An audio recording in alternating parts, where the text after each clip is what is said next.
세계 최대 가전 전시회인 CES가 지난주 폐막했는데요.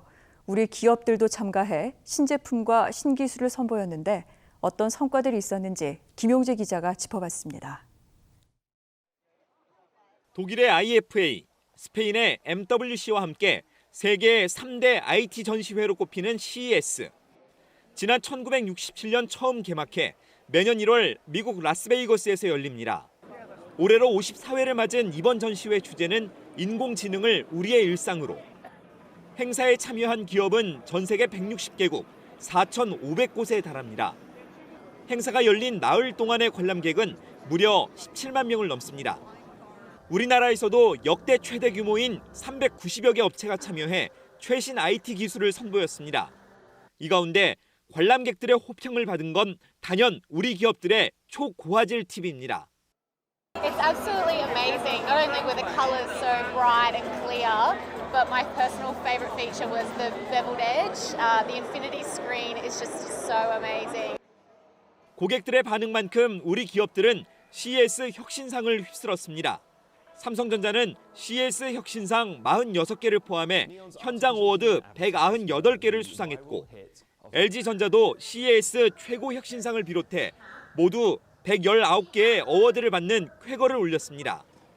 특히 올해 처음으로 CES에 참가한 아모레퍼시픽은 3D 프린팅 맞춤 마스크팩 기술로 혁신상을 받아 눈길을 끌었습니다. OBS 뉴스 김용재입니다. 자, 그러면 이 소식 보도한 김용재 기자와 더 자세한 이야기 나눠보겠습니다. 김 기자, 네. 요즘 최신 IT 기술에 관심 있는 분들이 많은데 이번 CES에서 우리 기업들 신제품을 내나 눈길을 끌었습니다. 맞습니다. 일단 CES는 가전전시회라는 뜻이지만 네. 사실상 각 국가 주요 기업이 첨단 IT 기술을 전 세계에 알리는 경연장이라고 보시면 될 것 같은데요. 먼저 삼성전자가 선보인 제품부터 함께 보시겠습니다. 지금 보시면 노란 공처럼 생긴 로봇이 강아지처럼 따라오고요. 사람이 또 가까이 다가가면 뒤로 물러서는 등 일정한 거리도 유지를 합니다.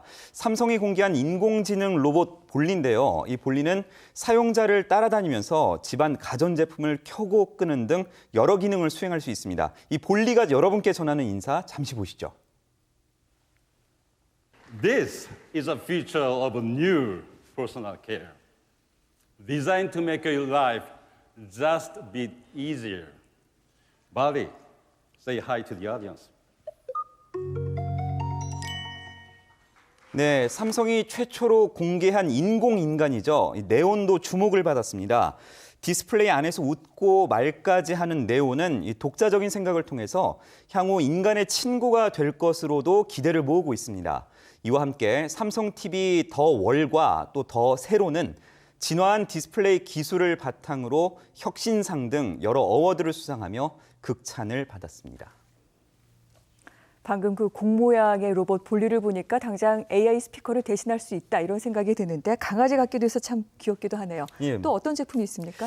일단 최근 디스플레이 이렇게 반으로 뚝 접거나 돌돌 많은 기술들이 혁신을 일으키면서 관심을 많이 끌고 있는데요. LG전자가 이 디스플레이와 관련해 압도적인 기술력을 과시했습니다. 화면으로 만나보시죠.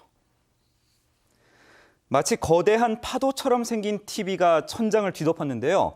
LG의 롤러블 올레드 TV 200여 대를 이어붙인 대형 곡선 디스플레이인데 이 관람객들이 천장에서 눈을 떼지 못하는 모습들을 쉽게 볼 수가 있었습니다. 이번에는 TV가 위아래로 말려서 들어가는 모습을 보고 계신데요. 롤러블 TV가 가정에서 어떻게 실용적으로 쓰일 수 있는지를 보여주고 있습니다. 만약 출시가 된다면 이제는 집에서 TV를 설치해둬야 하는 공간이 필요 없게 되는 겁니다. 이와 함께 LG는 가상 피팅룸도 공개했습니다. 아마 이 중요한 약속을 앞두고 옷을 고르면서 여러 벌 입어보느라 고생했던 기억들 한두 번씩은 있으실 텐데요. 이제 그런 고민은 안 하셔도 될 듯합니다. 이 가상 피팅룸은 나만의 스타일리스트라고 생각하시면 되는데요. 사용자의 체형을 측정하면 이를 바탕으로 어울리는 옷의 형태와 색깔까지도 미리 고를 수가 있는 겁니다. 심지어 옷의 질감이 어떨지도 표현해 주는데요. LG는 이 피팅룸에 사용된 AI 기술을 더욱 확장해서 나갈 계획입니다. Because we believe that digital transformation is about much more than a single device or two. 자, 롤러블 TV 정말 인상적입니다. 앞으로 우리 거실 풍경이 달라지지 않을까 그런 기대를 갖게 되는데 문제는 사고 싶은 제품이 너무 많네요. 그렇죠. 네, 네, 그렇습니다. 그렇습니다. 가전 제품에 또 어떤 제품들이 눈길을 끌었나요? 일단은 특이하게 현대자동차가 소형 비행기를 공개해서 큰 이슈가 네. 됐었습니다. 미래 모빌리티 패러다임을 전환시킬 것으로 기대돼서 큰 이슈가 됐는데요. 함께 보시죠. 지금 하얀 비행기가 전시돼 있는 모습을 보고 계십니다. 프로펠러가 모두 8개 달려 있는데 마치 드론을 연상케 하죠. 이 조종사를 포함해 모두 5명이 탈 수 있는 이 비행기는 수직으로 이착륙이 가능합니다. 최대 시속은 290km, 별도의 연료 없이 전기로 한 번 충전하면 100km까지 날아갈 수 있습니다. 상용화된다면 서울역에서 잠실역까지 가는데 4분이 채 안 걸린다는 계산이 나오죠. 뭐 이른바 미래 교통수단의 비전이다 이렇게 볼 수도 있을 것 같습니다. 외신들은 뭐라고 했습니까? 일단은 외신들이 앞다퉈서 이 소식들을 크게 전했습니다. 특히 현대차가 이 비행기를 미국의 차량 공유 서비스 기업인 우버와 협력해 만들어서 큰 관심을 받았는데요. 외신들이 앞다퉈서 이 소식을 전하는 모습을 보고 계십니다. 4년 뒤에는 시제품이 공개될 것으로 보이는데요. 정말 머지않아 우리가 비행기를 타고서 출퇴근을 하는 세상이 올지도 모르겠습니다. 현대차가 8년 뒤, 그러니까 2028년 이후죠. 이 비행기를 해외에서부터 상용화하겠다는 방침이기 때문입니다. We want to bring joy in people's lives by connecting people in meaningful ways and liberating them from limitations. 네, 어릴 때 상상했던 세상이 이제 펼쳐지는 것 같아서 신기하기도 하고요. 또한 기대가 되는 소식이 아니었나 싶습니다. 자, 김용재 기자, 오늘 얘기 잘 들었습니다. 고맙습니다.